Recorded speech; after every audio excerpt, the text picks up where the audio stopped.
Just wait. Take a breath. Hit the like button, subscribe, turn on notifications, because what you're about to witness isn't just breakfast. No, it's something far more calculated, far more deliberate, far more necessary. The day after my son raised a hand on me, I didn't speak, I didn't cry, I didn't beg or plead. I simply let the night pass with a quiet that weighed heavier than any argument. The silence was my verdict, and the morning was going to deliver the sentence.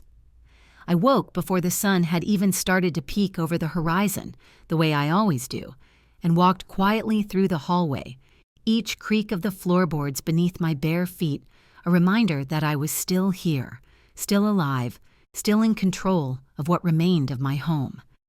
I went to the kitchen first, opening the cabinets with careful precision, setting out the porcelain plates, the silver cutlery that I had polished days ago, the napkins folded crisp and white like the pages of a diary that hadn't yet been written. I placed a small crystal vase in the center of the table and chose a single bloom from my garden, a white gardenia, for its pure color, the kind of color that represents clarity and truth. The table wasn't just set for breakfast, it was set for revelation. I set the grits in a tureen, steaming gently, the smell of butter and stone-ground corn filling the quiet room. I placed the coffee in a porcelain pot and poured peach preserves into a crystal bowl, their sweetness stark against the silence, almost mocking the bitter history of the night before. I stepped back and surveyed my work. Every spoon, every plate, every detail was a piece of a statement. The breakfast was not just nourishment, it was justice. I moved to the stairs, and with each step I felt the tension in my back that had settled from the blow the night before. The bruise under my eye throbbed faintly, my lips still swollen, but I ignored the pain. The pain had become part of the armor I wore, a visible testament to what had been done and what would now be confronted. My son, Nathaniel, was still upstairs, the guest of honor unaware that his kingdom was about to crumble. I walked past his door, the faint sounds of his groaning making my pulse steady rather than quicken. The boy I raised, the man who once ran to me with scraped knees and a bouquet of dandelions, had become something unrecognizable, and yet in the quiet I felt a pang, a whisper of pity that almost made me falter. I almost wanted to open that door and shake him, scream, wake up before it's too late, but I didn't. I breathed deeply, straightened my back with the help of the support belt I had slipped under my dress, and moved on to my sanctuary, my bedroom, where everything was simple and in its place. I stepped into the bathroom, looked at my reflection in the large mirror, and took in the bruises, the swelling, the aftermath of his hand on me. The sight was shocking, yes, but it also steeled me. I needed a shower. I needed the steam, the lavender-scented water to wrap me in a false serenity that would mask the storm I was about to unleash. As the tub filled, I went to the back of my closet and pulled out a dress I rarely wore. A Sunday dress of deep navy crepe, long sleeves, modest neckline, mid-calf length, elegant and sober, the kind of dress that says, "This is not a day for casualness. This is a day for reckoning." I bathed slowly, deliberately, washing away the physical traces of fear, but not the story the bruises told. I emerged, damp hair pinned into a low bun, the dress slipping onto my body perfectly, my skin freshly powdered to remove any hint of shine. I applied a dark matte lipstick, the wine color deep and serious, not to hide the trembling of my lips, but to give them weight, presence, authority. I put on the back support belt under the dress, pulling it tight. The pain of my back from the previous night's struggle was there, yes, but it became a tool, a reminder of my resilience. Every detail mattered. I smoothed the dress over my knees, sat at my vanity, and exhaled slowly. My heart had settled into a steady rhythm. My hands calm, the storm within replaced by a cold, deliberate resolve. And then, just as the clock ticked closer to the hour when the breakfast would begin, I heard the sound. Nathaniel, moving upstairs. The groan of the bed, the shuffle of his feet across the old wood floor, the water running in the bathroom, his hangover routine. He was a man lost in his own haze, and I was fully awake, fully aware, fully prepared. I waited, a statue of control, feeling the weight of the blue dress against my legs, the fabric a reminder that I was not fragile, not silent, not submissive. I heard him descend the stairs step by step, each groan of the old staircase marking his approach like the counting of hours in a prison cell.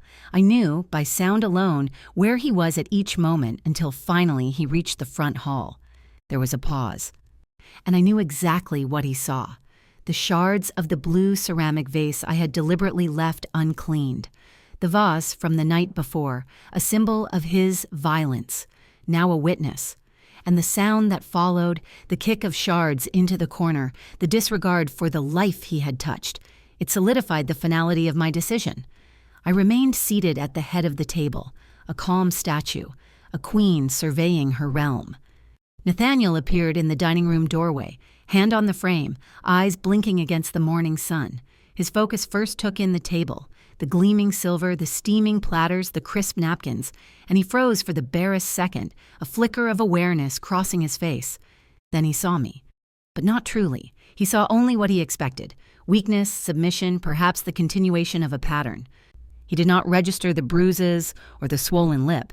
He grabbed a biscuit, broke it apart, took a bite, crumbs falling carelessly onto the pristine tablecloth, and started to speak about control, about how things were going to change in this house. But the words died in his throat the moment the chair next to me shifted. His face, once flushed from drink, drained into gray. His eyes widened, his breath caught, the biscuit fell, crumbled into fragments, and in that instant he understood. My silence the night before hadn't been fear, it had been judgment, and he was about to receive his sentence. Before you can grasp the breakfast that felt more like a trial, before you can fully appreciate the gravity of the moment, let's take a step back. Let's rewind to the night before, the argument, the slap, the moment when his hand rose against me. You need the context, the emotional scaffolding that led to this morning. That night, the kitchen had become a battlefield. Words, sharp as knives, had flown between us. Every insult, every reminder of my supposed failures as a mother had been absorbed, contained, until the moment he lashed out physically. I didn't respond. I didn't scream. I didn't beg. I simply withdrew. He went upstairs, thinking the threat was gone, the dominance reasserted. But he misjudged me. Every fiber of my being, every ounce of love and endurance had crystallized into the resolve that now sat at the head of the dining room table. That night, I had slept with an eye half open, heart braced, calculating every possible move, and I awoke determined to reclaim my space, my dignity, my peace. And the morning unfolded in ritualistic precision. The setting of the table, the polishing of silver, the arrangement of food, the careful choice of dress, the application of lipstick. Every action a step in the choreography of justice. Every step measured, every breath deliberate.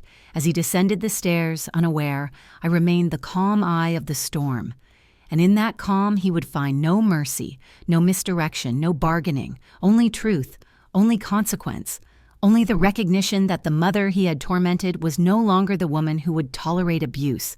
And now the moment of reckoning had arrived.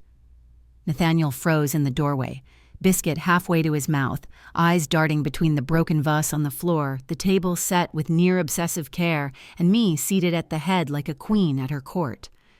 His expression shifted from confusion to panic in a matter of heartbeats. He understood what had happened before a word was spoken. My posture, the slight tilt of my chin, the dark lipstick, the deliberate calm of my hands on the lace tablecloth, all communicated what my silence could not. I had judged him, and I would not let this go. The morning sun streamed through the window, illuminating each detail with clarity. Each plate, each napkin, each sparkle of silverware reflected the light of accountability. My son's empire of assumed dominance crumbled in real time before him. I did not speak. I simply waited, allowing the quiet to stretch and thicken, letting the weight of what he had done settle like a stone in his stomach. The room smelled of coffee, grits, peach preserves, a domestic perfume masking the tension but not erasing it. The crumbs of the biscuit lay like the fragments of the facade he had built, evidence of his misjudgment. And I, sitting there, waited. Nathaniel stood there with the limp biscuit in his hand, crumbs clinging to his fingers, his breath caught in his throat like a man realizing too late that the floor beneath him had already given out.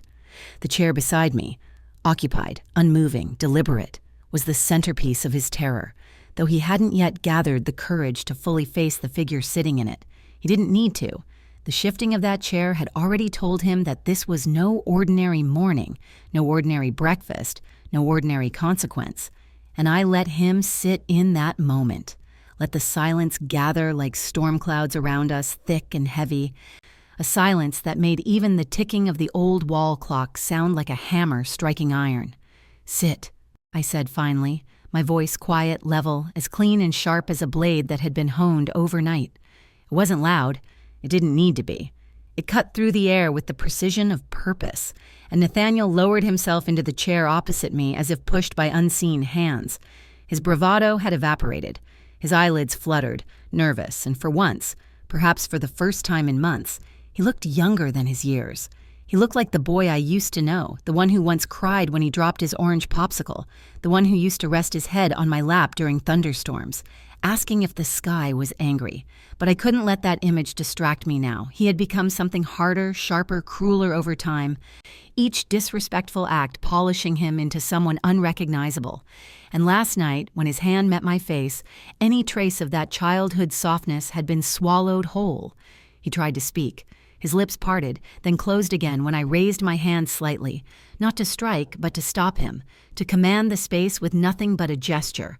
Control, once lost, was now mine. The figure beside me remained still. Nathaniel stared straight ahead at first, then his eyes flickered toward that motionless silhouette in small, terrified glances, as though looking too long might conjure something he wasn't prepared to confront. "You think I'm playing with you?" I asked softly. The softness made him wince. The softness meant danger. He swallowed hard. "Mom, No." I didn't raise my voice. I didn't need to. "You lost your right to speak freely in this house last night." His eyes widened, and he shifted in his chair, his knee bouncing uncontrollably under the table. Fear had taken him fully now. I watched him without blinking, without flinching, without softening. I let him feel the same powerlessness he had tried to force on me. Let him sit in it. Let him stew in it. Let him understand the depth of what he had done. The figure beside me remained silent, still, a presence heavy enough to reshape the air. Nathaniel's gaze kept darting toward it as though magnetized, terrified of what he might see if he truly looked. "You hurt me," I stated. No trembling, no wavering. A simple fact laid on the table like a card he couldn't fold. "And you did it without hesitation." He squeezed his hands together, his knuckles whitening. "I was drunk." "And?" His breath stuttered. "And I didn't mean it." "Yes," I murmured. "You did." Another silence stretched across the table, and Nathaniel now looked fully at the person seated at my right. The chair's occupant didn't move, didn't speak, didn't tilt their head or shift their weight. They simply existed, as unmistakable and immovable as a verdict. And Nathaniel's breath quickened. "Mom," he whispered. "What? Who?" "We'll get to that," I replied, "but not before you look at me." He dragged his eyes back to mine, and for a moment the tension in the room pressed down on us like gravity had doubled. "Last night wasn't the first time you disrespected me," I continued. "It wasn't the first time you raised your voice. It wasn't the first time you pushed past boundaries. But it was the first time you put your hands on me." His jaw clenched. Shame warred with fear in his expression. "I'm sorry." "You're sorry because you're scared," I corrected. He didn't deny it, couldn't. But fear can teach what love has failed to reach. I leaned back in my chair, smoothing the lace tablecloth as though preparing a stage for the next act. "Eat." He stared at me. "Eat your breakfast," I repeated, each word measured. He didn't trust the command. I could see it in the way he hesitated, the way his eyes darted toward the stranger beside me, the way his throat bobbed when he swallowed. But he obeyed. He picked up the fork, hand trembling, and scooped a bite of grits.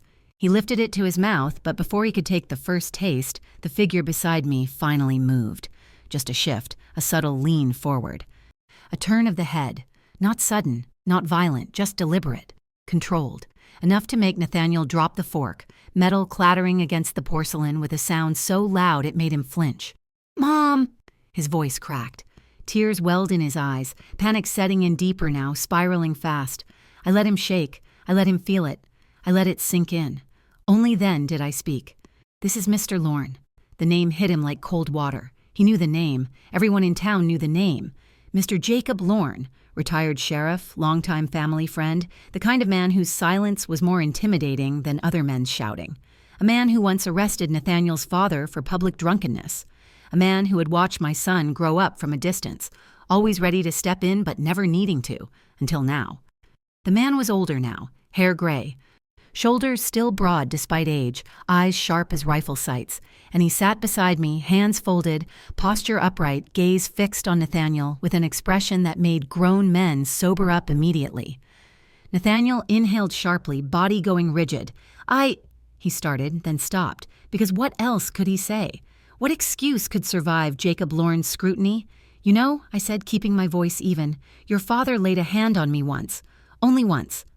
Mr. Lorne didn't break eye contact with my son. Nathaniel's lips parted, then trembled closed. "And when he did," I continued, "Mr. Lorne sat at this very table the next morning, in that very chair, just like today."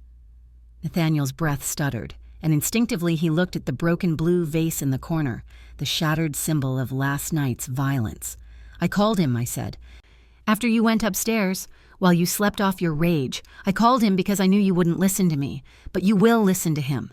Nathaniel's voice was barely a whisper. "Mom, please, No," I said again. "You had your chance to speak. Now you listen." Mr. Lorne finally leaned back, his presence a wall of judgment.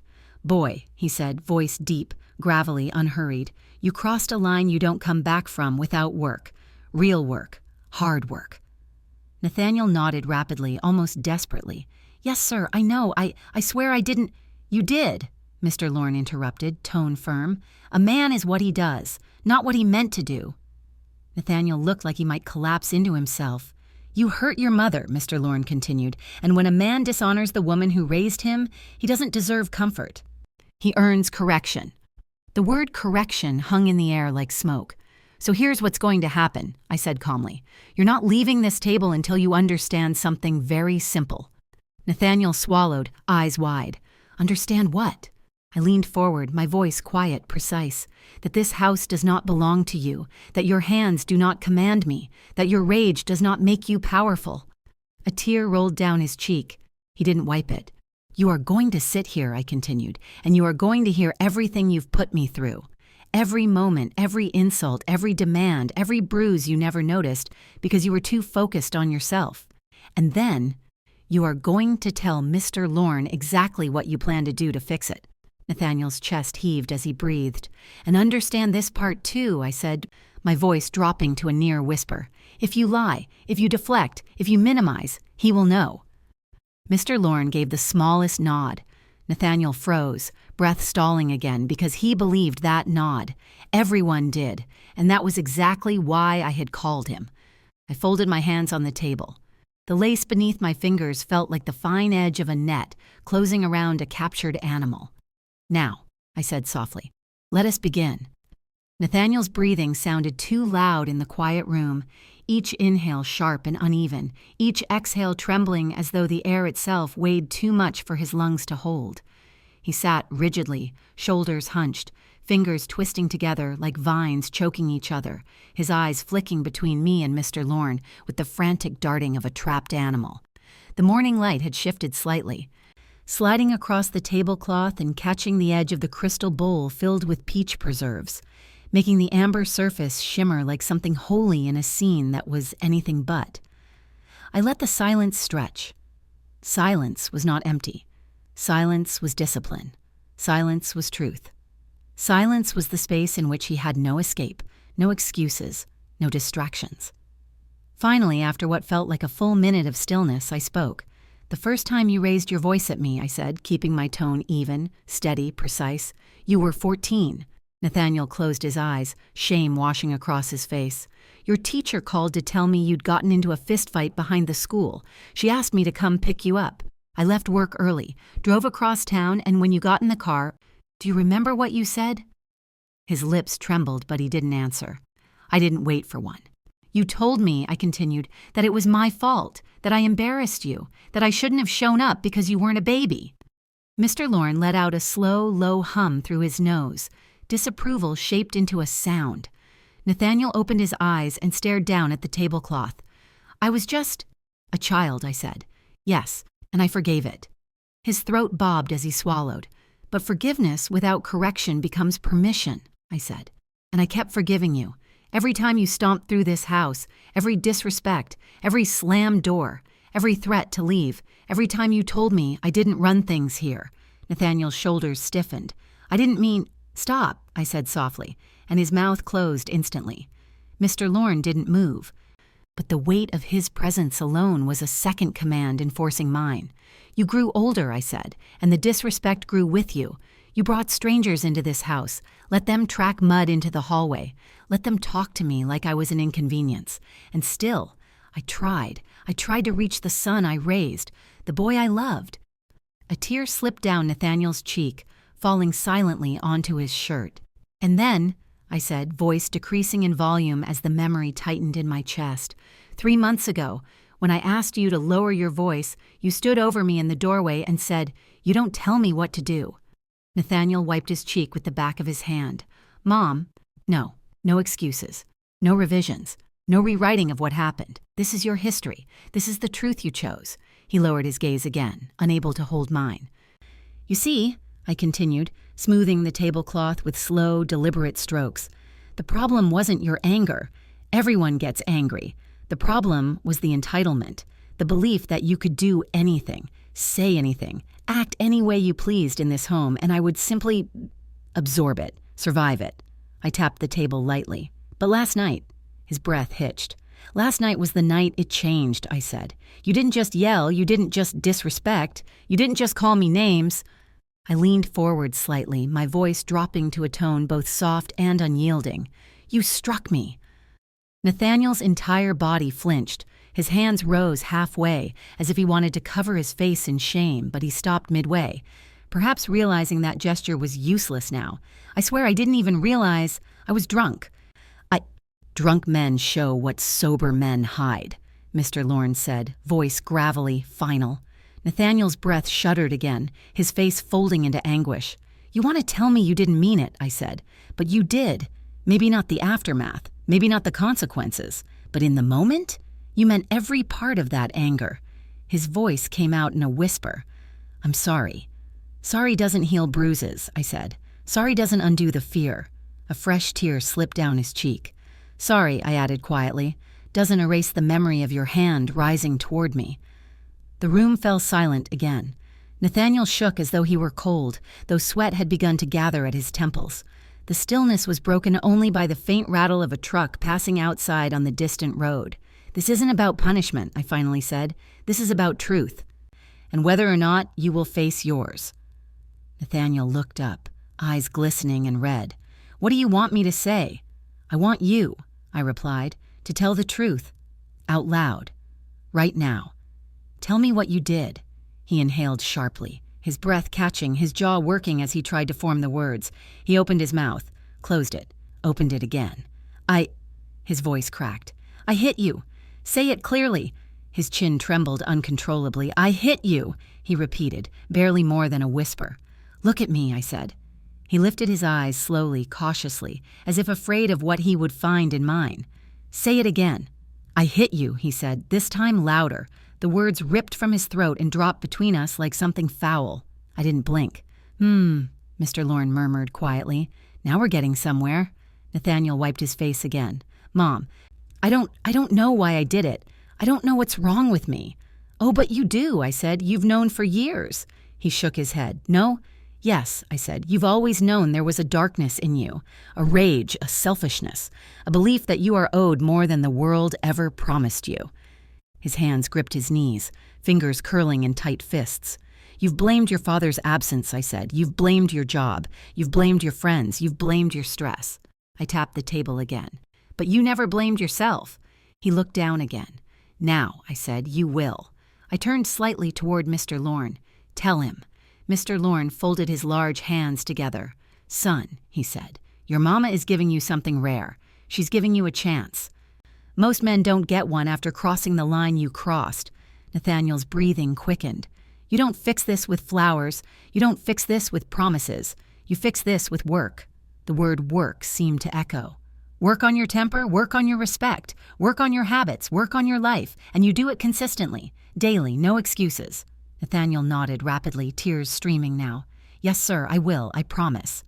Promises, Mr. Lorne said, don't mean a thing to me. Show me. Nathaniel bit his lip to stop it from trembling. Now, I said, tell me why I called him. My son swallowed hard. Because I scared you, he whispered. Louder. Because I scared you. And? I pressed. His voice broke completely. Because I hurt you. And? Because I crossed a line. And? Because you don't trust me anymore. The last sentence hit him hardest. He pressed both hands to his face as if trying to hold himself together. Good, I said softly. The truth is the first step. He lowered his hands slowly, breathe ragged. Now, I continued, you're going to listen, and then you're going to speak, and then you're going to act, because this breakfast isn't just food, it's a reckoning, and reckoning requires clarity. Nathaniel nodded, face streaked with tears. Now, I said, we begin the part you've been running from. He inhaled shakily. What part is that? I leaned in, letting the weight of every unspoken promise settle in the air. The part, I said, where you tell me who you're going to become, and how you plan to earn your way back. Nathaniel swallowed hard, his eyes fixed on the table, tracing the intricate patterns of the lace like he could memorize order and control from thread and fiber alone. The crumbs from the biscuit still lay scattered near his plate, a tangible echo of the night before, each fragment a reminder of the fragility of his prior arrogance. I poured a fresh cup of coffee, letting the rich aroma fill the space between us, letting the heat rise in the air like a silent witness to his reckoning. You're going to speak now, I said softly, deliberately, letting each word hang in the air, unyielding. His lips trembled. I don't know what to say, he whispered. Start with truth, I said, picking up a fork and twirling it slowly between my fingers, observing his posture, the tremor in his hands. Tell me what you want your life to be now that you've seen what crossing me costs. He exhaled sharply, a mixture of fear, relief, and hesitation. I want to be better, he said finally, voice fragile but sincere. I want to be someone who doesn't hurt the people who love him. I nodded slowly, letting the acknowledgement sink between us, but I did not smile. Actions prove character, I reminded him. Words are cheap. Sincerity is only valuable when it translates into deeds. Nathaniel's shoulders sagged slightly as if the weight of those words had pressed upon him physically. I understand, Mom. I'll show it. I'll prove it. Good, I said softly, deliberately. I reached across the table and picked up the small notebook I had begun filling yesterday, flipping to the page where I had meticulously outlined expectations, consequences, and schedules. I set it in front of him, letting the heft of its presence underscore the gravity of our conversation. Every day, I said, you will follow this framework. No deviations, no excuses. Every step you take will be documented, and every lapse will have immediate consequence. This is the architecture of trust, Nathaniel. You will rebuild it piece by piece, or you will not rebuild it at all. His hands hovered over the notebook, hesitating, trembling slightly. Yes, I can do that, he whispered. You will do more than can. You will do, I corrected, letting the tone of finality settle into the room like a stone dropping into still water. Mr. Lorne shifted slightly, the sound subtle but present, a reminder of another layer of authority observing the scene. Every action from this point forward, I continued, will be evaluated. You will meet with me daily to review your progress. We will discuss behavior, attitude, responsibility. You will not be excused by fatigue, by distraction, by anyone or anything. Do you understand? Nathaniel nodded rapidly, eyes wide and desperate to anchor himself to some hope within the storm of expectation. Yes, Mom, I understand. Today, I said, begins the practical application. Not tomorrow, not next week, today. You will start with the chores and responsibilities you ignored or dismissed for years. Each task you complete will be done under scrutiny, but with the goal of mastery, not punishment. Do you understand that? He swallowed again, nodding, and I could see his nervous energy building, the same energy that had once propelled arrogance, but now fueled tentative compliance. I gestured toward the door leading to the laundry and utility room. Begin there. Sort, clean, organize. And remember, this isn't busy work. It's about discipline, accountability, recognizing your failures and correcting them in real time. His eyes flicked to mine, seeking reassurance, fearing condemnation, craving clarity. I remained calm, measured, my hands folded neatly on the table. You are ready, I said, because there is no choice left but to act. Hesitation now is failure. You will not fail if you commit fully. He rose slowly, steps tentative but increasingly purposeful, as if he were learning the geometry of movement within the space, measuring how to navigate responsibility as precisely as he had avoided it in the past. I watched every motion, cataloging tension and release, understanding the transformation that was beginning, fragile but undeniable. Mr. Lorne leaned back in his chair, observing silently, a figure of unwavering scrutiny. "Don't move too fast," he murmured quietly. "Respect the process." Nathaniel paused mid-step, head tilting slightly toward the voice, and then resumed, slower, more deliberate. I sipped my coffee, feeling the warmth spread through my hands, grounding me, a tangible anchor amidst the charged energy of accountability. The sunlight had moved further across the table, illuminating the peach preserves, the biscuits, the lace, and every precise element I had arranged to reflect order and authority. Nathaniel entered the laundry room and began the first task, sorting clothes by color and fabric type. His movements were careful, almost ceremonial, each garment folded, each sock paired. I could hear him muttering under his breath, cataloging mistakes and victories, silently holding himself to a standard he had never previously acknowledged. Hours passed in this rhythm. I moved through the house, attending to my own chores, but always aware of his presence and actions. Occasionally, I would peer around a doorway, observe a shift in posture, a hesitation, a subtle error, and then calmly step in. "Nathaniel," I would say softly, "fold the sleeves inward. Precision matters." He would adjust immediately, grateful for the correction, absorbing each instruction like water into dry soil.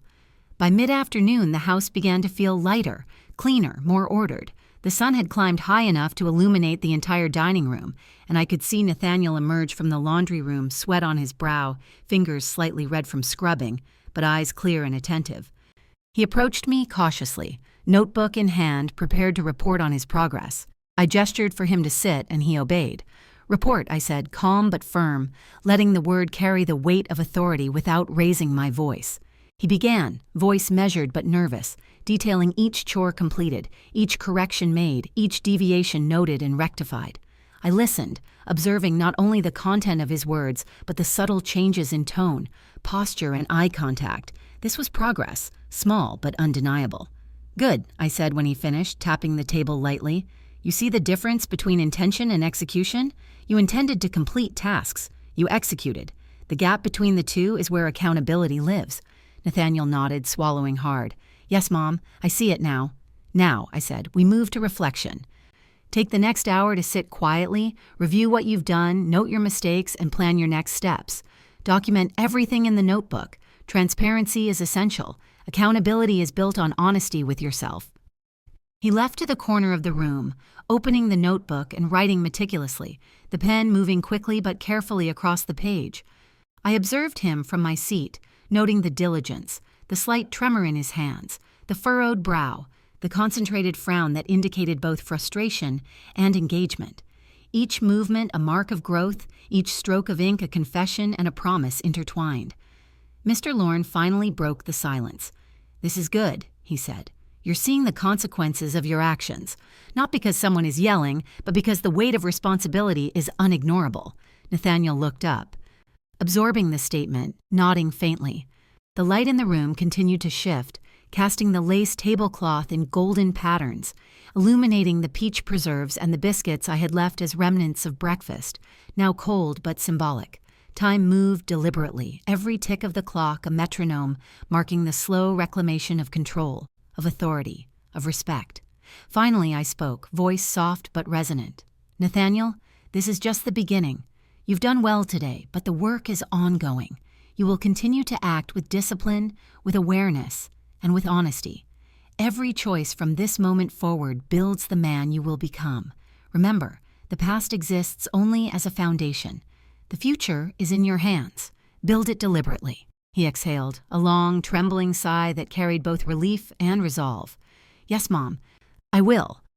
I allowed a faint nod, acknowledgement without indulgence, letting him feel the gravity of accomplishment tempered by the constant presence of expectation. This was the balance, authority and care, accountability and guidance. Discipline and love intertwined like the threads of the lace I smoothed daily. Nathaniel returned to his notebook, rewriting goals, reassessing progress, and preparing for the tasks ahead. Each entry precise, deliberate, a testament to the subtle but undeniable shift in his awareness. Mr. Lorne leaned back once more, satisfied with the rhythm of the room. "The first steps are always the hardest," he said, "but they set the stage for everything that follows." Nathaniel paused, looked up, and whispered, "I understand." I sipped the last of my coffee, placing the cup down with finality, letting the warmth linger in my hands. The afternoon sun fell fully upon the table, illuminating the remnants of breakfast, the order of the dining room, and the focus in Nathaniel's expression. The weight of the morning, the consequence of last night, had evolved into structured action, deliberate reflection, and tangible accountability. And in that quiet, deliberate unfolding, I allowed myself a measure of satisfaction, not from triumph, not from dominance, but from the knowledge that the first, true steps toward rebuilding trust, respect, and responsibility had been taken. The work was ongoing, the lessons continuous, but the foundation had been established, and Nathaniel was beginning to recognize the architecture of accountability that would guide every choice he made from that day forward. The evening settled over the house like a heavy velvet curtain, softening the edges of the day yet carrying with it the quiet weight of accountability that had been established. Nathaniel remained at the table, notebook open, pen moving with careful deliberation, recording reflections, corrections, and plans for the following day. The faint scent of peach preserves lingered in the air, mingling with the rich aroma of freshly brewed coffee that had been left to cool. I moved through the kitchen, clearing dishes, but my movements were deliberate, measured, each gesture an unspoken reinforcement of the calm authority I maintained. The quiet was not silence.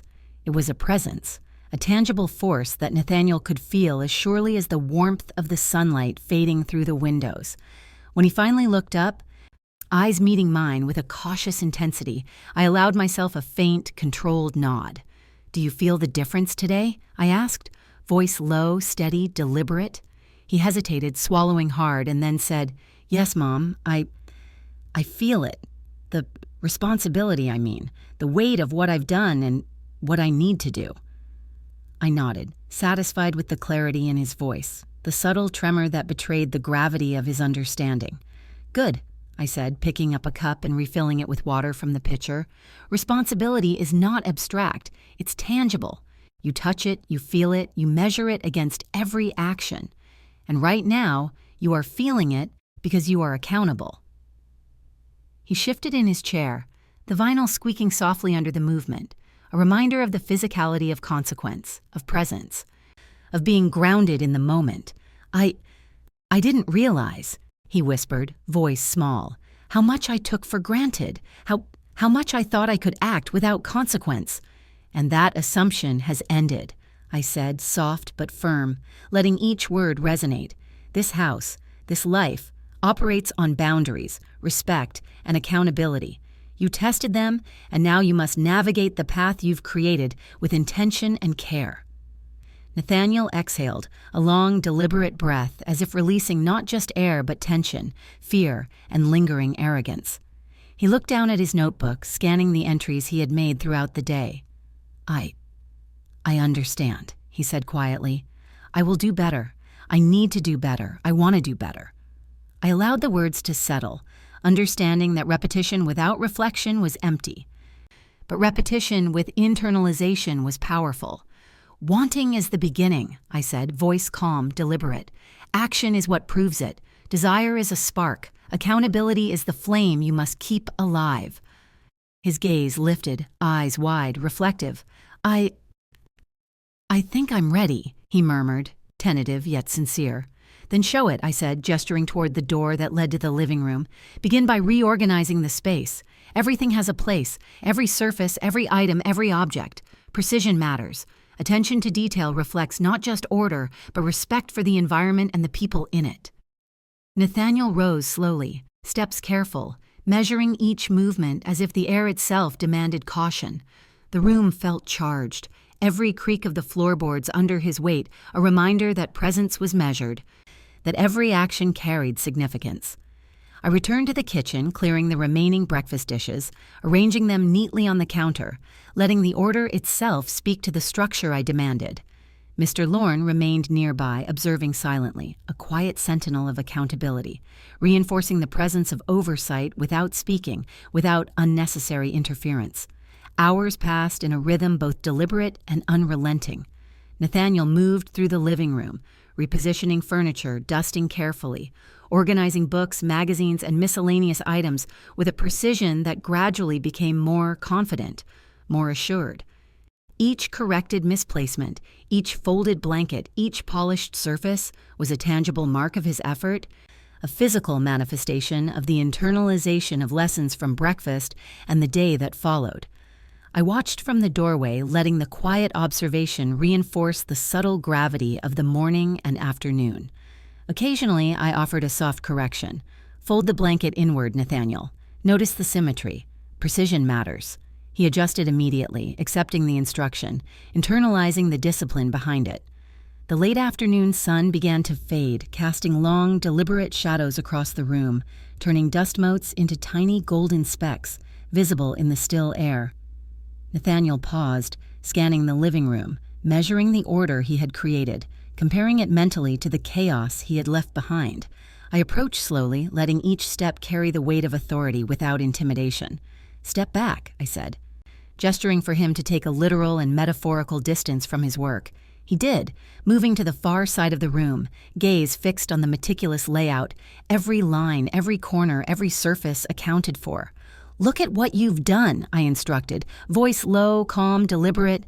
"See the result of effort, intention, and accountability. Let it remind you that discipline yields order, and order fosters respect, not just for this space, but for yourself and everyone in it." His eyes moved slowly across the room, a faint tremor in his posture betraying both awe and apprehension. It feels different," he said, voice small. I didn't realize how much structure matters." "Structure is not punishment," I said softly. "It is clarity. It is guidance. It is the framework within which choices can be made wisely. Without it, life drifts into chaos. With it, you can move confidently, deliberately, and with purpose." Nathaniel's shoulders relaxed slightly, the first tangible sign of internalization. I see that now," he whispered, "and I will continue. I'll follow it, every day if I have to." I allowed a faint nod, acknowledgement without indulgence. "Good," I said.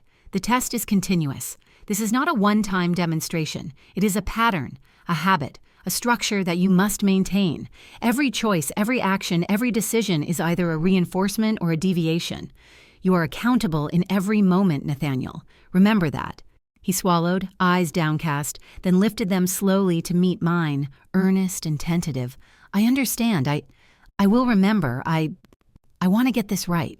"Then act," I said simply. "You've made the beginning. Now sustain it." The late afternoon shifted into evening, and I prepared a light meal, allowing Nathaniel to observe, to internalize, to understand the deliberate rhythm of order and care that structured our home. Every movement I made was measured, purposeful, an extension of the lessons he was learning, each step an unspoken reinforcement of discipline, accountability, and calm authority. Nathaniel helped quietly, following precise instructions, attentive to detail, aware that every gesture carried weight. Plates were set deliberately, food arranged thoughtfully, the meal served not only for nourishment but as a continuation of instruction, a tangible lesson in the power of deliberate, controlled action. Conversation was measured, deliberate, constrained by the framework of respect and accountability I had established.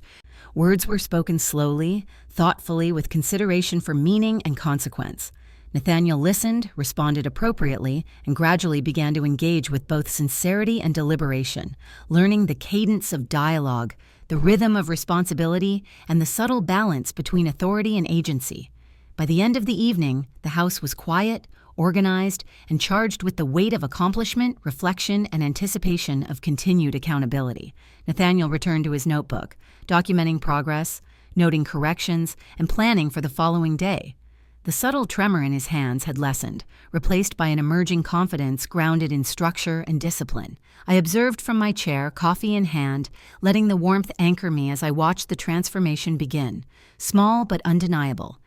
A delicate equilibrium between guidance, authority, and personal growth.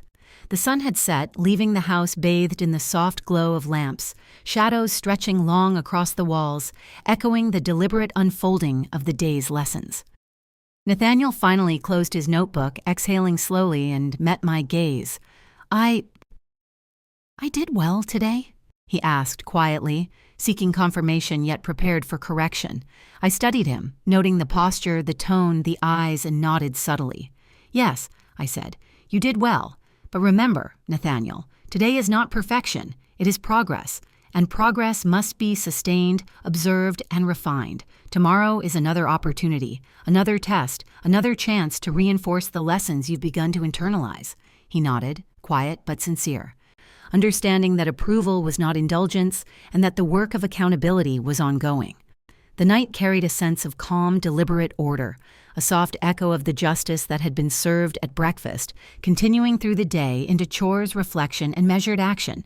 And as I moved to prepare for bed, observing the subtle rhythms of the household, I allowed myself a quiet sense of satisfaction, not from dominance, not from triumph, but from witnessing the first true steps of a transformation grounded in responsibility, respect, and the deliberate reclamation of authority.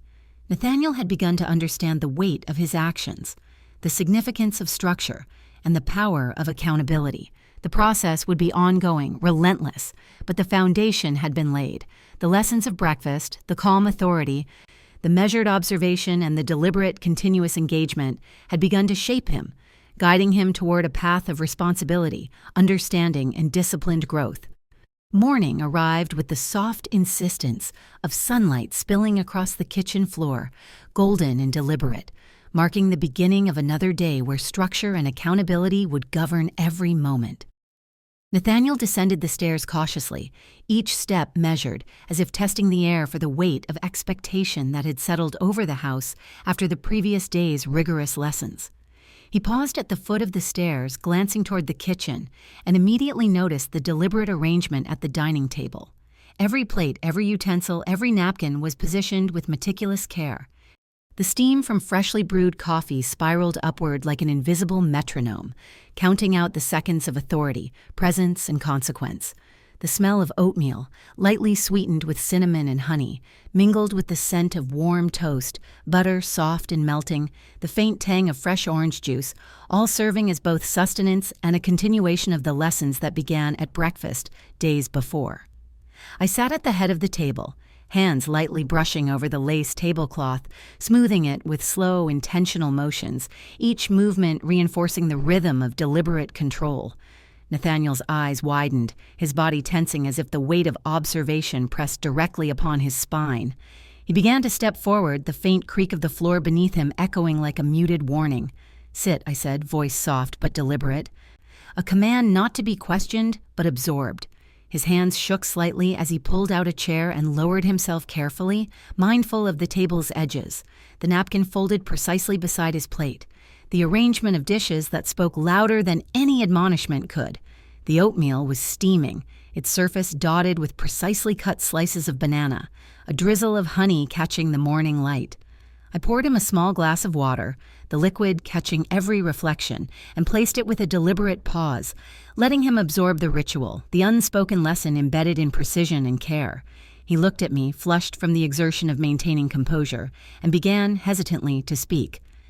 "Mom, I wanna—" The words caught in his throat as he noticed the faint bruise on my cheek from the night that had initiated this chain of accountability.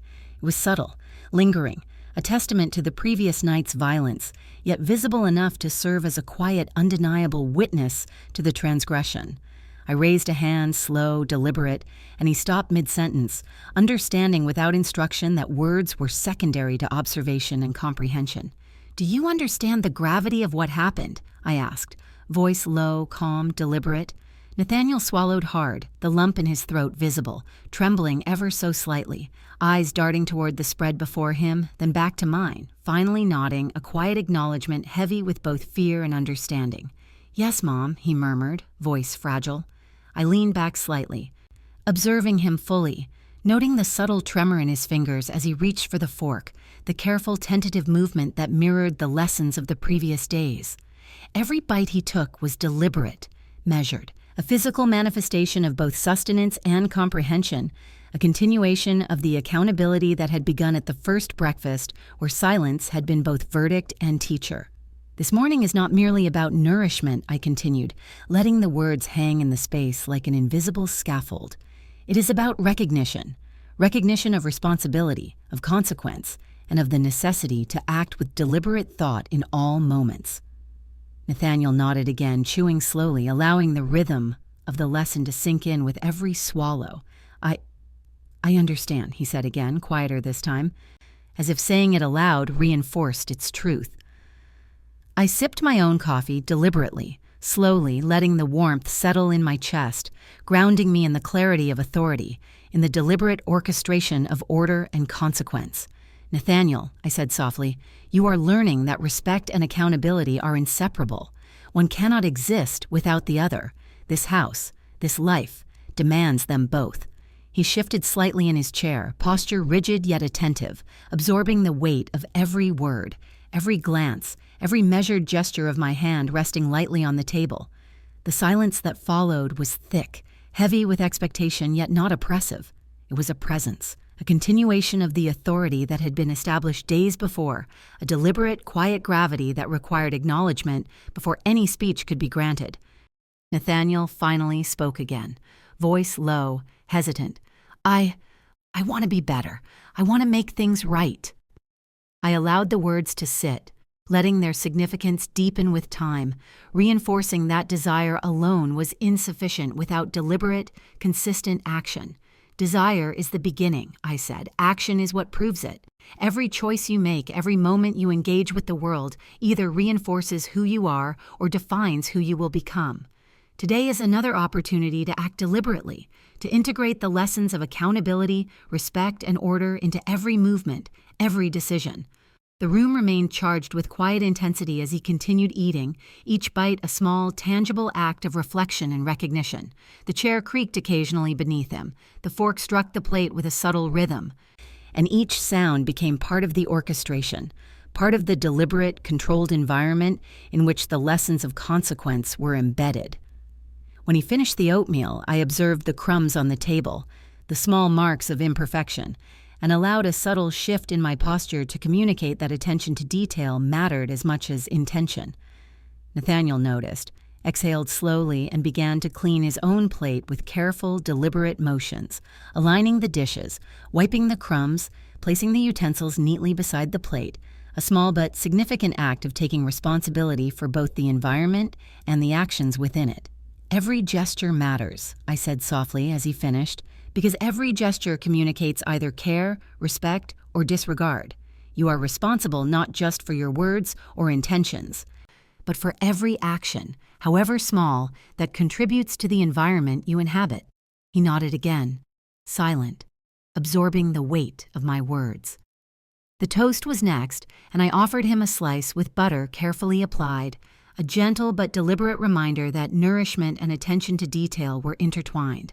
He took it cautiously, noting the care with which it had been prepared, and for the first time I saw a flicker of genuine comprehension in his eyes, not just of the food, but of the discipline, the rhythm, the deliberate orchestration that had defined these mornings.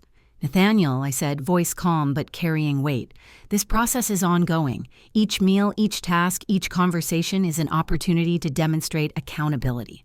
You are learning not only to recognize mistakes, but to correct them in real time, to integrate the lessons into the pattern of your life, and to understand that every action is a reflection of your character." He swallowed slowly, nodding, hands steadying as the understanding deepened, a fragile but real acknowledgement of the framework within which he now operated. I sipped my coffee again, deliberately, letting the warmth remind me of the calm authority I had cultivated, and allowed the silence to stretch, heavy with anticipation, observation, and subtle expectation. Finally, he spoke, quieter, sincere. I see now. I understand. I won't forget the lessons. I want to keep proving it." I nodded, a faint acknowledgement, recognizing both the intent and the commitment without indulgence or excess praise. Proving it requires consistency, reflection, and deliberate action, I said. It is not enough to speak. It is not enough to feel remorse. Every day, every moment, every interaction is a test of character. You will succeed only if you integrate these lessons into every fiber of your being. He exhaled, tension leaving his shoulders incrementally, and began to gather the dishes from the table, arranging them as I had instructed, careful to maintain the order and precision that the mornings demanded. This is the beginning, I continued, not an endpoint. Accountability, respect, and deliberate action are the foundation of the life you are building. You are responsible for maintaining it, for yourself, for others, and for the home that has been disrupted and is now being restored through both action and recognition. Nathaniel worked quietly, deliberately, and I observed the progression of his understanding in his measured movements, in the way he paused to reflect before acting, in the subtle tremor that was gradually replaced by a steadier, more confident rhythm. The sun continued to climb, soft light spilling across the table, illuminating the meticulous arrangement of breakfast, the orderly environment, the subtle echoes of authority established through silence, observation, and deliberate action. When he finished, I gestured for him to follow me to the living room, continuing the process of reorganization, accountability, and integration of the lessons he had begun to internalize. Every movement was deliberate. Every glance, every touch of the furniture, every adjustment was part of the ongoing education in responsibility, respect, and the acceptance of consequence. The day stretched before us, each hour marked by deliberate instruction, observation, and integration, the lessons from breakfast extending far beyond sustenance into the rhythm of the household, the order of daily life, and the structure of character. And as we moved through the hours together, I understood fully that the lessons of accountability, respect, and deliberate, measured authority were taking root in Nathaniel, shaping not only the environment but the very essence of who he was becoming. The afternoon sun filtered through the living room windows, casting long, deliberate beams across the polished wood floors, highlighting the small imperfections in the rug where Nathaniel had earlier tripped, and the subtle shifts in furniture placement that reflected both care and hesitation. He moved through the space cautiously, aware of my gaze tracing his every movement not in anger, but in the steady, calculated observation that had come to define these days. Each step he took, each motion was an exercise in self-awareness, a physical manifestation of the lessons ingrained at breakfast and carried through the morning's tasks. I watched him pause to adjust a cushion, aligning it with precision, then reach for the side table to straighten a stack of books. Every gesture was deliberate, slow, and meticulous, a direct reflection of the accountability framework I had instilled. His hands trembled slightly at first, betraying the residual tension from the weight of our previous mornings. But with each successive motion, the tremor lessened, replaced by a quiet, cautious confidence. The rhythm of his movements was punctuated by the soft hum of the heater and the occasional creak of the floorboards beneath our steps. Each sound part of the orchestration of order I had cultivated, part of the symphony of consequence and awareness that now filled the house. "Nathaniel," I said softly, my voice carrying across the room like a gentle metronome. Every object, every surface, every detail is a reflection of care, respect, and attention. You cannot claim understanding while neglecting the environment in which you live. Order is a physical manifestation of accountability. He nodded, glancing at me briefly, then returned his focus to the tasks before him. The process was not merely about tidiness. It was about embedding awareness into every aspect of life, ensuring that the recognition of consequence extended beyond words into habitual action. He carefully moved the books on the side table, aligning them with edges parallel to the table's borders, then adjusted the lamp so that its light fell evenly across the surface. Each action, measured and deliberate, reflected a growing comprehension of both the lessons and the weight of expectation that governed the household. I observed, noting the subtle improvements, the small shifts in posture, the way his hands steadied as he internalized the rhythm of deliberate, conscious action. "Good," I said softly, the word carrying the weight of approval tempered by continued expectation. "But remember, consistency matters more than isolated effort. One action is a step. Continuous action is transformation." Nathaniel exhaled slowly, absorbing the significance, the careful calibration of praise and expectation, reinforcing the delicate balance between encouragement and accountability. He moved toward the mantel, dusting with slow precision, aware that each pass of the cloth was both a practical action and a symbolic acknowledgement of responsibility. The sunlight caught on the polished surfaces, reflecting the meticulous care he had begun to internalize. Attention to detail, I continued, voice calm and deliberate, is not merely about aesthetics. It is a reflection of respect for your home, for yourself, for those who inhabit this space alongside you. Every choice, every action communicates your understanding of responsibility. His shoulders straightened slightly, the faint tremor in his hands now mostly gone, replaced by measured movements, a rhythm emerging that mirrored the lessons we had been cultivating for days. He paused at the window, looking out at the yard where the grass had been cut with meticulous care earlier in the week. The small garden plots organized with deliberate precision, a quiet testament to the integration of structure into both indoor and outdoor spaces. "Nathaniel," I said, stepping closer, "this is not about perfection. It is about deliberate, conscious effort. It is about creating an environment that reflects accountability and respect. If you carry this mindfulness into your actions, it will extend beyond these walls into every interaction, every decision, every relationship you hold." He nodded again, slow, deliberate, as if embedding the words into his very being. "I understand, Mom. I want to carry it forward. I want to be better, consistently." I allowed the words to sit, letting the room absorb the tension and anticipation, allowing the calm authority to reinforce itself without interruption. Then I gestured for him to follow me to the kitchen, where the next stage of the day awaited. Breakfast had transitioned into a system of accountability, and now the afternoon tasks mirrored the same deliberate structure. Each dish washed, each surface wiped, each item returned to its place was both a continuation of the lessons and an opportunity for Nathaniel to demonstrate growth, to integrate action with understanding. I watched him closely as he scrubbed the counter, noting how his motions were slower now, more deliberate, each movement precise, each gesture imbued with the awareness of consequence. The rhythm of water against porcelain, the soft squeak of the sponge across the counter, became a cadence of reflection, a metronome, marking the integration of responsibility into physical acts. "You are learning," I said softly, "that accountability is not just verbal. It is tangible, observable, real. Every action you take carries weight, and every action neglected reflects the absence of understanding. You are responsible not only for your choices, but for the environment that surrounds you," Nathaniel continued, nodding silently, the slight sheen of sweat on his brow marking both exertion and concentration. His movements were deliberate, infused with an awareness that had not existed before. Each wipe, each alignment, each adjustment was a small, measurable act of redemption, a step toward internalizing the lessons that had begun at breakfast and continued through the morning's structured tasks. When the counters were fully wiped, he moved to organize the pantry, aligning cans, jars, and boxes with careful attention, ensuring that labels faced outward. Spacing was even, and each item was returned to its designated place. I observed in quiet satisfaction, noting the subtle shift in posture, the lessening tension in his shoulders, the emerging confidence that reflected comprehension without arrogance.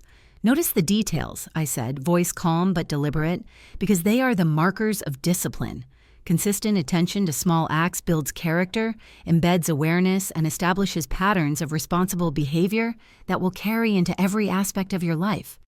He exhaled slowly, nodding again, the understanding deepening, the internalization of these lessons evident in every deliberate motion. The sunlight continued to filter through the windows, illuminating the meticulous organization of the kitchen, highlighting the contrast between chaos that had existed before and the deliberate order now emerging. Nathaniel paused, looking at me briefly, then returned to work with renewed focus, aligning utensils in the drawer, folding dish towels with precision, and returning misplaced items to their proper locations. Each movement was both physical labor and symbolic acknowledgement, a tangible demonstration of accountability in action. "Good," I said, allowing the word to settle. "But remember, this is continuous work. One morning, one task, one gesture is not enough. True accountability is a habit, cultivated consistently, maintained vigilantly, and carried forward into every decision and interaction. You are building a foundation that must be reinforced daily with intention and awareness. He nodded, understanding. Continuing to work with measured precision, each gesture reinforcing the lessons of the morning, each act a reflection of the deliberate, conscious effort required to embody responsibility. By the time he finished, the kitchen gleamed, every surface polished, every item in place, every detail accounted for. The physical environment reflected the internal shift, a visual manifestation of growth, awareness, and deliberate action. I observed quietly, letting the calm authority linger, allowing Nathaniel to feel the weight of his progress and the responsibility that remained. "This is not the end," I said softly, "but a step forward. The lessons of breakfast, of deliberate action, of accountability, and respect are ongoing. They do not conclude with a single act or day. Each moment presents an opportunity to reinforce, internalize, and embody these principles. Your task now is to carry this understanding forward into every space, every interaction, every decision." Nathaniel looked at me, a mixture of pride, apprehension, and determination in his eyes. I understand, Mom. I will continue. I will not forget." I allowed the words to resonate, knowing that the seeds planted through deliberate, structured mornings were taking root, that the combination of observation, silence, and measured guidance was forging a foundation strong enough to endure. The rest of the afternoon passed with additional tasks, folding laundry with attention to detail, organizing bookshelves, sweeping floors, ensuring that each action was deliberate, measured, and reflective of the principles instilled. Nathaniel moved with greater confidence as the day progressed, integrating lessons into both thought and motion, each act reinforcing the quiet authority and deliberate control that had defined our mornings. By evening, the house had transformed. The physical order reflected the internal shift, the beginning of a new rhythm, a recalibration of understanding, a deliberate acknowledgement of consequence. Nathaniel approached me, hands slightly trembling yet steady, and spoke softly, "Mom, I think I am starting to understand fully. I will continue to work on this, every day." I nodded, voice calm but firm, letting the affirmation serve as recognition without indulgence. "Yes, the work is ongoing. Remember, accountability is not a moment, it is a process. It is cultivated through deliberate action, measured thought, and consistent effort. Your growth is evident, but it is only the beginning. Each day, each task, each interaction is an opportunity to reinforce these lessons." He nodded, and I could see the reflection of comprehension in his eyes, the beginnings of internalized responsibility, the faint emergence of the disciplined awareness that would shape both his character and his interactions. As night settled, the quiet of the house emphasized the rhythm, the structure, and the deliberate control that had defined our day. Nathaniel moved to prepare for bed, each action careful, deliberate, and reflective of the lessons instilled, while I observed, allowing the calm authority to remain, letting him internalize both responsibility and consequence. And as the house grew quiet, the faint hum of the heater, the soft creak of floorboards, and the deliberate cadence of measured actions created a symphony of order, on accountability and reflection, reinforcing the framework within which Nathaniel would continue to grow, integrate lessons, and embody the deliberate, conscious actions required to rebuild trust, respect, and responsibility.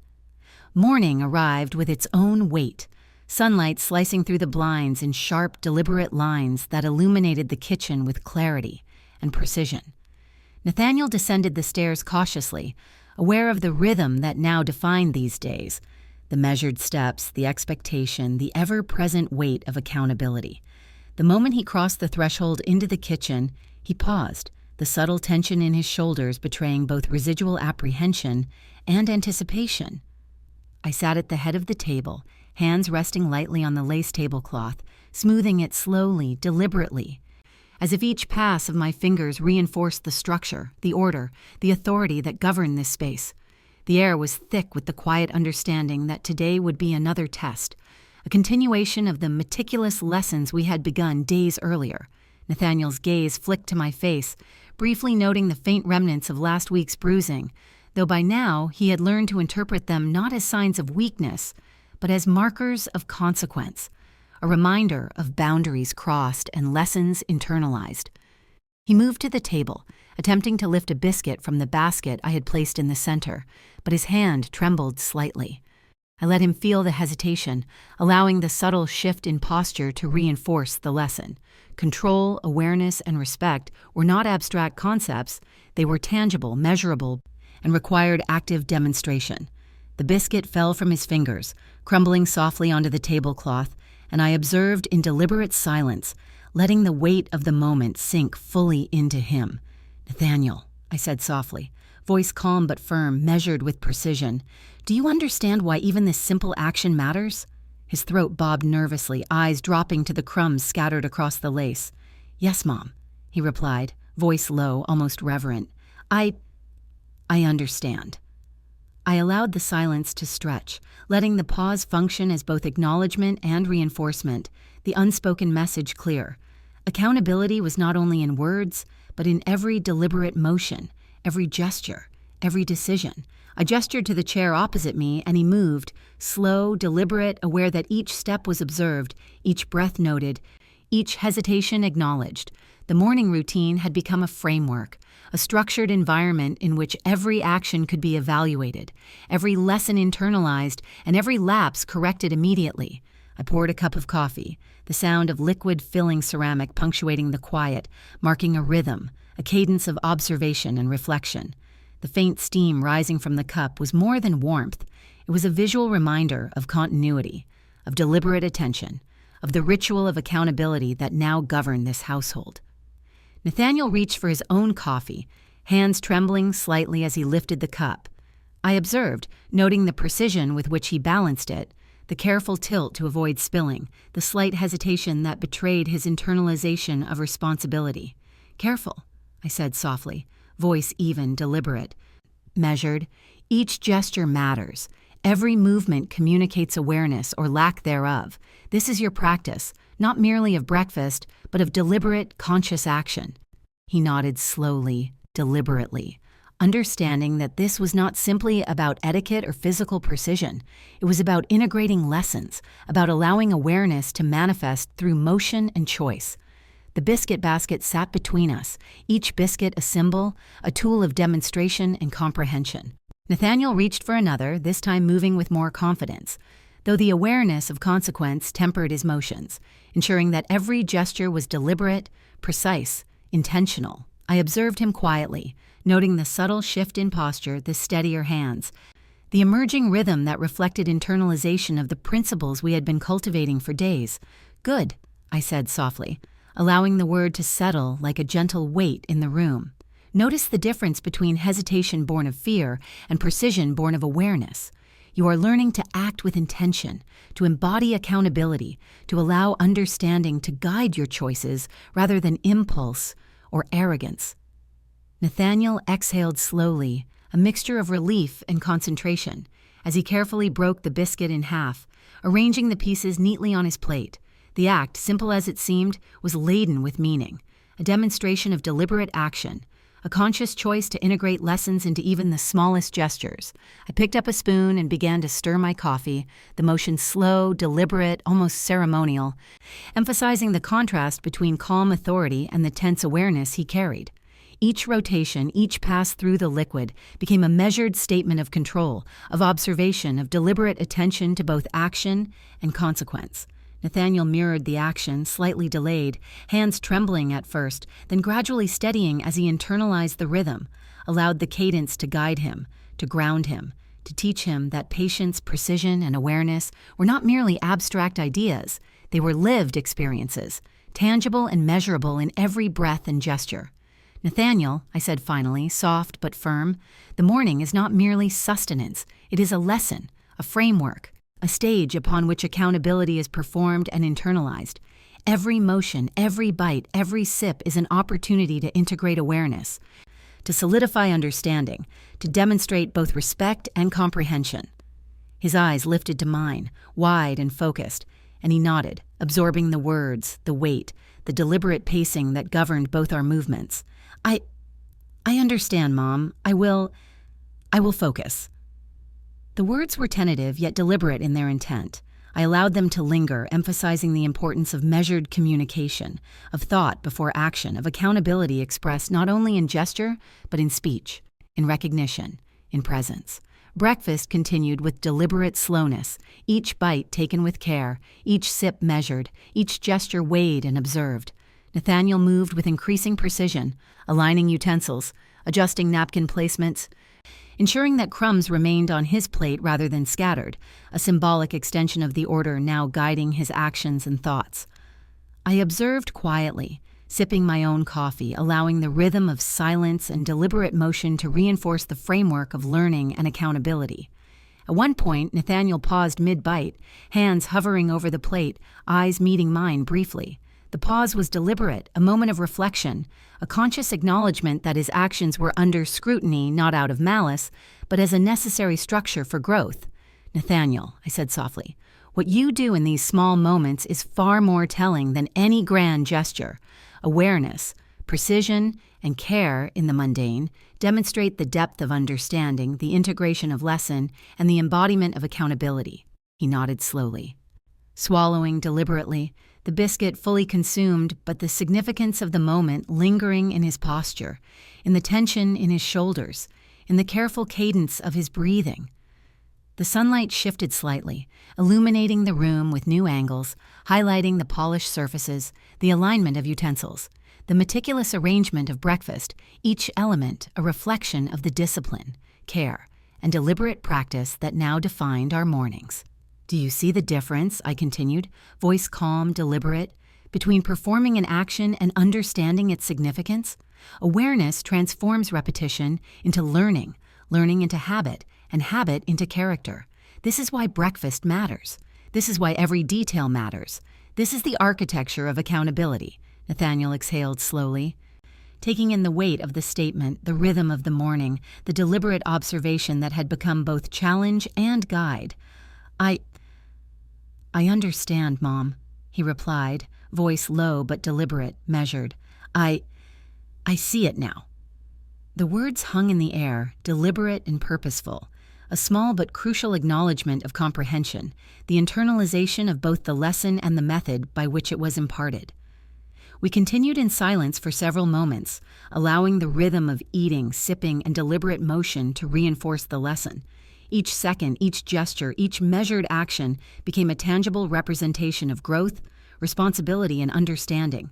Nathaniel's movements became steadier, more confident yet tempered with awareness, a delicate balance of competence and respect that reflected both internalization and the subtle weight of accountability. Finally, I placed my cup down with careful precision, the sound marking a punctuation in the measured rhythm of the morning. "Nathaniel," I said softly, deliberate and firm, "the morning is more than food. It is consequence, reflection, and preparation. Carry this awareness forward. Allow each choice you make today to reflect the lessons you have learned, the responsibility you have accepted, and the deliberate attention to action and consequence that now defines you." He nodded, eyes meeting mine fully, the understanding clear, the acknowledgement deliberate. I will, Mom. I promise." The word carried weight, intention, and sincerity, a verbal extension of the deliberate actions that had defined our breakfast. The morning's framework and the lessons now embedded in both thought and motion. The table, the biscuits, the coffee, the quiet, the deliberate pace, all of it served as a stage upon which accountability, responsibility, and conscious action were performed, internalized, and reinforced, shaping both the present and the trajectory of every subsequent choice. Nathaniel remained seated for a moment, hands folded, reflecting on the rhythm of the morning, the deliberate pacing, and the lessons embedded in both action and silence. I allowed the pause to stretch, emphasizing reflection, awareness, and the integration of lesson into thought and deed.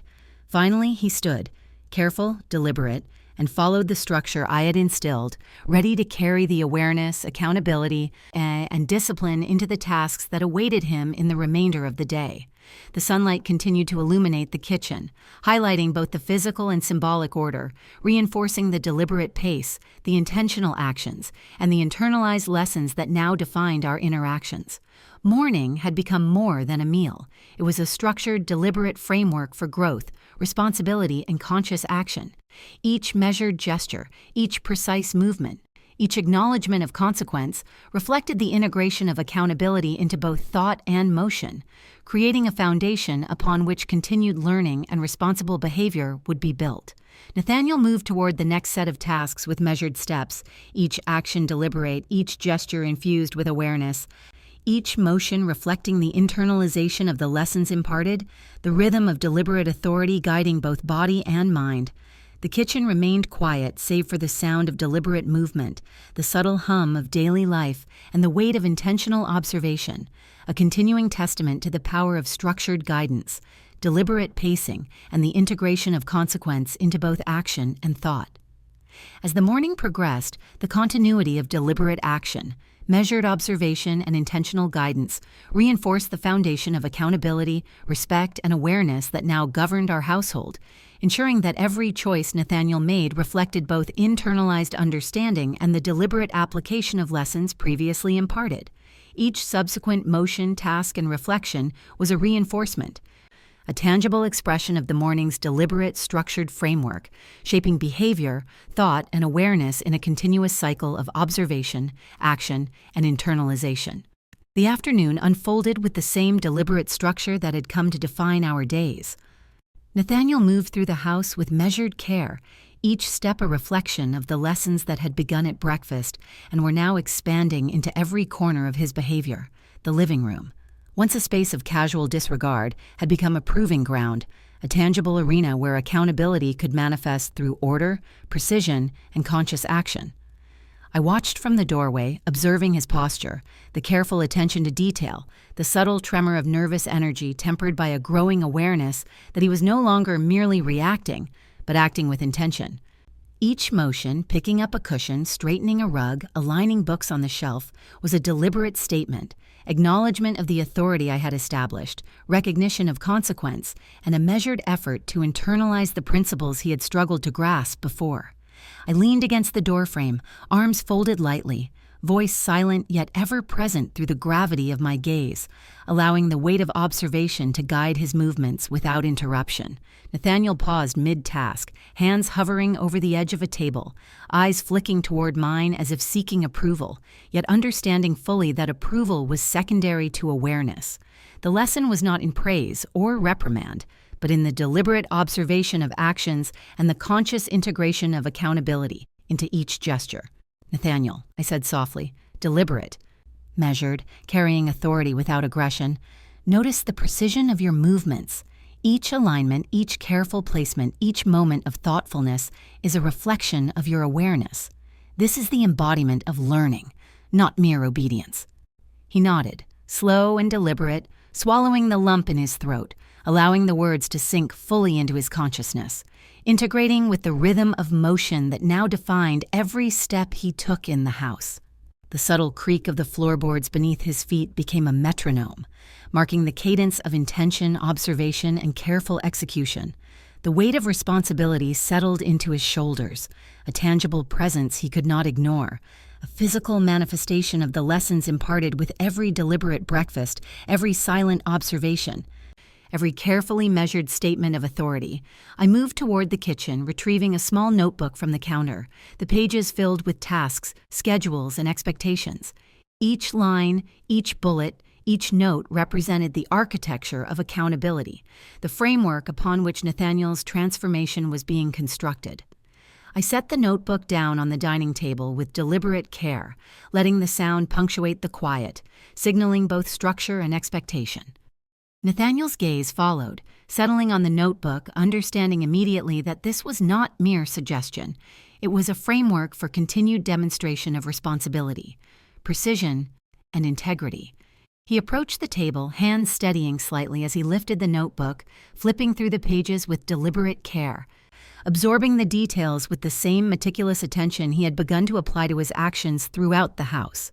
Each line, each scheduled task, each expectation was a tangible representation of consequence, a roadmap for the behavior, awareness, and internalization of accountability that had become essential to his presence here. "Nathaniel," I said softly, deliberate, measured, "this notebook is not a tool of punishment, it is a framework of guidance. Each task you complete, each action performed with care and awareness is a step toward internalizing the principles of responsibility, respect, and deliberate action. Use it wisely. Let it guide your understanding, your awareness, and your choices." He nodded, careful, deliberate, absorbing the words fully, integrating them with the physicality of the tasks, the rhythm of the house, and the deliberate pacing that now defined every interaction and every movement. The afternoon progressed, each task executed with measured attention, each motion a reinforcement of the principles instilled during breakfast, each reflection on action serving as a reminder that accountability was not a single moment, but an ongoing, conscious practice. Nathaniel's movements grew steadier, more precise, tempered with the awareness that every gesture was observed, measured, and integrated into the larger structure of guidance and consequence. I remained a silent presence, a constant observer, allowing the weight of my authority and the deliberate pacing of observation to guide his actions, ensuring that every choice reflected awareness, respect, and integration of the lessons imparted. A soft chime from the clock marked the passage of time, punctuating the rhythm of deliberate action, observation, and reflection. Nathaniel paused, glancing at the clock, then at me, then back at his tasks, understanding fully that the integration of awareness into action was not bound by the constraints of schedule, but by the consistency of deliberate, measured effort. I approached him, hands lightly brushing the edge of the table as I leaned in slightly, voice calm, deliberate, unyielding. "Notice the details, Nathaniel. Notice the alignment of objects, the precision of your movements, the deliberate thought behind each action. Awareness manifests in motion. Understanding is embodied in execution. Accountability is demonstrated, not spoken." His nod was slow, deliberate, reflecting both acknowledgement and internalization. I see it, Mom," he said softly, voice steady yet careful. I understand the importance." The room remained quiet, the only sounds those of careful movement, measured breathing, and the faint hum of daily life, punctuated by deliberate observation. Each second, each gesture, each deliberate act reinforced the lessons of breakfast, the structure of guidance, and the conscious integration of accountability into thought, word, and action. Nathaniel moved to the window, adjusting the blinds with careful attention, aligning the slats to let in light at precise angles.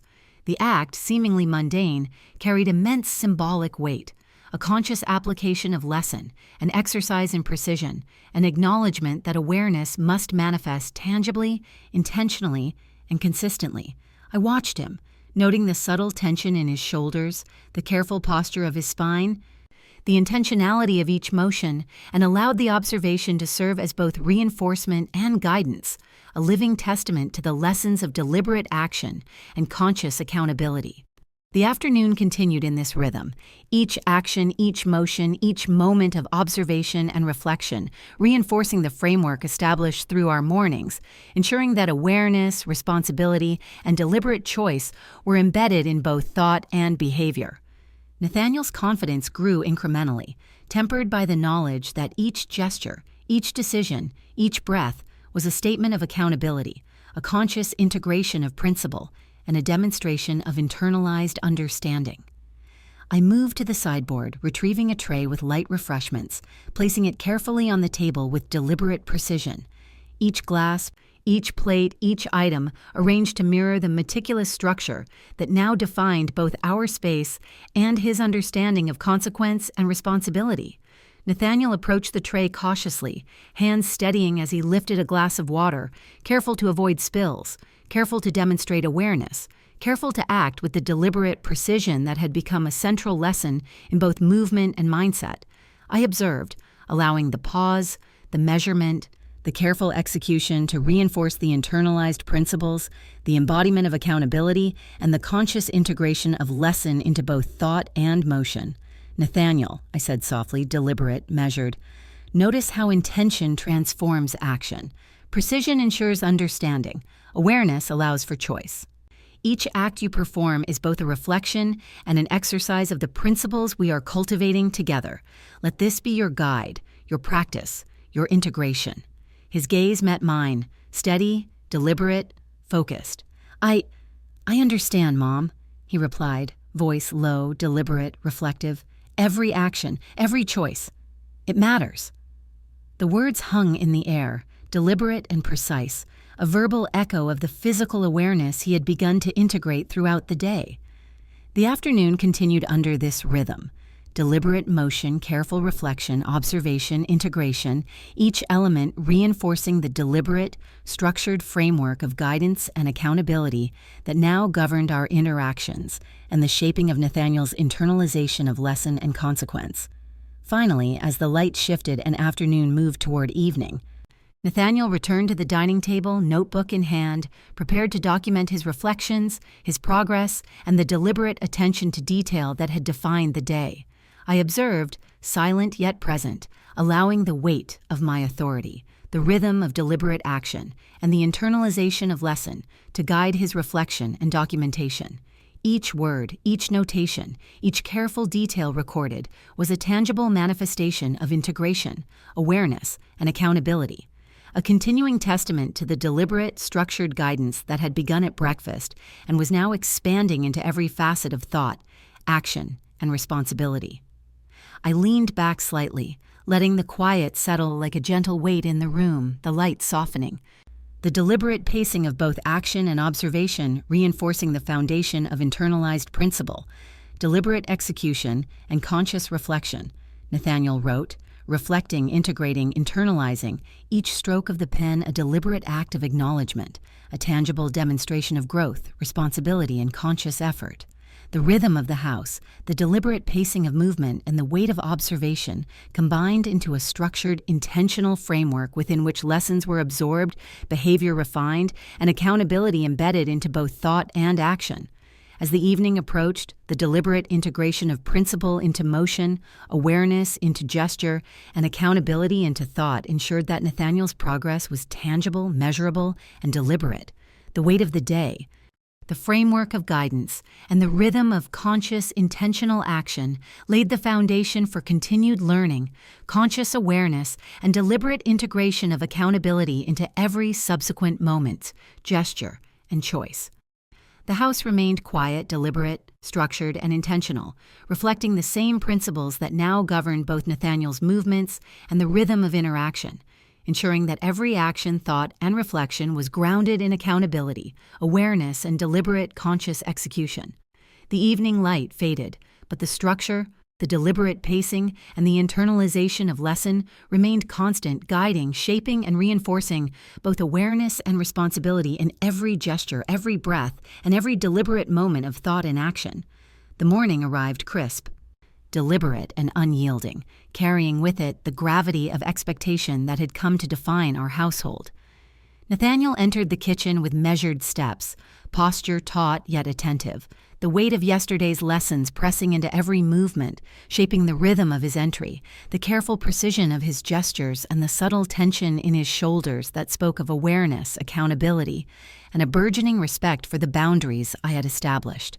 I remained at the head of the table, the lace tablecloth smoothed to perfection, the morning light casting deliberate patterns across the polished wood, each reflection a reminder of order, structure, and the authority I exercised with quiet, unwavering clarity. The air itself seemed thick with anticipation, a subtle weight of consequence that Nathaniel felt immediately, and the faint tremor in his hands betrayed the internalization of the lessons that had begun with breakfast, continued through the meticulous tasks of the day, and were now crystallizing into tangible understanding. I gestured for him to sit, deliberate, precise, commanding without raising my voice, allowing the weight of calm authority to fill the space, leaving no room for misinterpretation or evasion. He obeyed, the chair scraping faintly against the floor, a sound both mundane and profoundly symbolic, marking the beginning of another session of deliberate education, observation, and the integration of accountability into thought and action. I poured the coffee with careful attention, the subtle hiss of steam rising like a metronome to measure the pace of the morning, each movement reinforcing the deliberate, unyielding structure that had become the foundation of our interactions. Nathaniel's gaze tracked every motion, noting the precise placement of cups, the gentle alignment of utensils, the careful arrangement of plates, and understanding fully that each deliberate act was both a lesson and a demonstration of authority, a visual statement of the principles he was now expected to embody. I spoke softly, measured, letting each word carry weight without raising volume, letting the deliberate cadence of speech underscore the gravity of the morning. "Nathaniel," I said, tone calm yet unyielding, "this morning is a continuation of what we began yesterday. Your actions, your awareness, and your deliberate effort will define not only this day, but the trajectory of responsibility, respect, and accountability that will guide your presence in this home." He nodded, slow, deliberate, swallowing the lump in his throat, hands folded carefully on the table, absorbing the gravity and allowing the weight of the message to settle into his consciousness. Breakfast was laid out with the same meticulous care as always. Eggs cooked to perfection, toast with golden edges and a deliberate crunch, fresh fruit aligned with precision, and coffee served with measured warmth. Each item, each placement, each deliberate gesture was a reinforcement of order, principle, and authority, and Nathaniel's understanding of the symbolic weight carried by the meal was evident in his tentative, careful movements, his observant gaze, and the subtle tension in his posture. He reached for a piece of toast, breaking it carefully, as though the act itself required acknowledgement of consequence, of the rhythm, and of the deliberate pace that had come to define our interactions. I observed him, noting the precision of his actions, the measured application of intention, and the subtle integration of awareness into the physicality of each movement, every gesture a reflection of the lessons internalized and the structure imposed. "Nathaniel," I continued, calm, deliberate, "remember that intention is the root of consequence. Your actions, performed with awareness, shape the reality of your presence and define the boundaries of respect, accountability, and integrity. Choose deliberately. Move consciously. Observe carefully." His head dipped slightly, eyes fixed on his plate, understanding fully, absorbing the rhythm of the lesson, the deliberate cadence of guidance, and the expectation that each gesture, word, and thought must now reflect conscious choice and internalized principle. Time passed in measured increments, the quiet punctuated by the subtle rhythm of deliberate motion, the clink of cutlery, the soft scrape of chair against floor, the gentle hum of coffee brewing, and the faint sigh of awareness settling into muscle memory, thought, and reflective consciousness. Nathaniel's movements grew steadier, more precise, tempered with the awareness that observation, accountability, and deliberate integration of lesson were now constants, invisible yet undeniable, guiding each decision, each motion, each measured breath. The notebook remained on the table, a constant framework, a tangible manifestation of responsibility, outlining tasks, schedules, and expectations. A roadmap for conscious integration, reflection, and accountability. He reached for it, fingers brushing the edges carefully, flipping through the pages with deliberate attention, noting the alignment of entries, the clarity of instructions, and the deliberate architecture of consequence that had become central to both our interactions and the cultivation of his awareness. I allowed him this moment, silent, observing, letting the weight of authority, the rhythm of deliberate action, and the integration of lesson guide his reflection, reinforcing the structure of principle, awareness, and accountability that now permeated every corner of the house, every gesture, every interaction. "Nathaniel," I said after a pause, voice calm, deliberate, carrying weight without aggression, "understand that these mornings, these breakfasts, are not mere meals. They are instruments of guidance, observation, and the reinforcement of principle. Every action, every choice, every reflection matters. Let the structure guide you. Let awareness inform your behavior. Let accountability be your companion." He nodded, slow, deliberate, eyes meeting mine, absorbing fully the gravity of words, the weight of principle, and the deliberate architecture of consequence. I understand, Mom," he said quietly, voice careful yet sincere. I will integrate it." The affirmation hung in the air, deliberate, weighted, and reflective, marking both acknowledgement and internalization, a subtle but profound shift in posture, gaze, and internal rhythm. I set my cup down, the motion deliberate, precise, and symbolic, emphasizing the rhythm, the cadence, and the architecture of authority that now defined not only my presence, but the environment within which Nathaniel now moved, thought, and acted. The rest of the breakfast proceeded under this same rhythm: deliberate movement, careful attention, conscious integration, and reflective awareness, each bite, sip, and gesture, reinforcing the principles of accountability, respect, and conscious choice.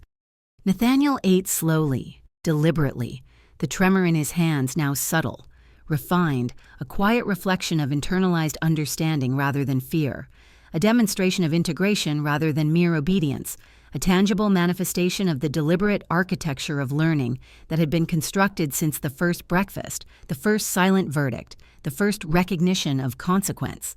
When the meal concluded, I gestured for him to remain seated, notebook open, pen poised, prepared to reflect, record, and integrate the lessons, the rhythm, and the deliberate awareness that now govern not only his actions, but the architecture of his consciousness. Nathaniel, I said, soft, deliberate, measured, take this time to reflect on the choices you have made, the integration of awareness into your actions, and the deliberate effort you have applied to every task, every gesture, every decision. Document carefully, honestly, and deliberately. Let reflection become a practice of accountability, not a mere recording of events. He nodded, slow, deliberate, pen moving across the pages with careful precision, reflecting on action, thought, and consequence, documenting with intention, integrating with awareness, and internalizing the rhythm of deliberate, accountable living that had been cultivated through the breakfasts, the structure, and the measured, unwavering presence of authority guiding every interaction. Hours passed, the light shifting subtly, the house maintaining the rhythm of deliberate action, reflective awareness, and measured consequence. Nathaniel completed his entries, reviewed his reflections, and absorbed fully the architecture of guidance, accountability, and deliberate learning that had been constructed through countless mornings of observation, quiet instruction, and careful integration of principle into every action. I watched, silent, deliberate, present, allowing the weight of authority, the rhythm of deliberate pacing, and the integration of conscious principle to reinforce the lessons, the framework, and the architecture of accountability that now govern both thought and behavior. The final moments of the morning were deliberate, pens set down with precision, notebooks closed carefully, reflections absorbed fully, gestures completed with awareness, movements executed with intention, and the rhythm of deliberate action, conscious observation and integrated learning resonating through both presence and environment. Nathaniel looked up, eyes meeting mine, posture steady yet reflective, breath measured, shoulders aligned, gaze focused. The subtle tremor of earlier tension now refined into deliberate awareness, a conscious acknowledgement of both principle and consequence, a reflection of integration, understanding, and internalization. Mom, he said softly, voice careful, deliberate, reflective. I understand every choice, every action, it matters. I will not forget. I nodded, deliberate, calm, precise, allowing the acknowledgement to settle fully, reinforcing the architecture of authority, the rhythm of deliberate action, and the integration of principle that had guided every movement, every gesture, and every reflection of this morning.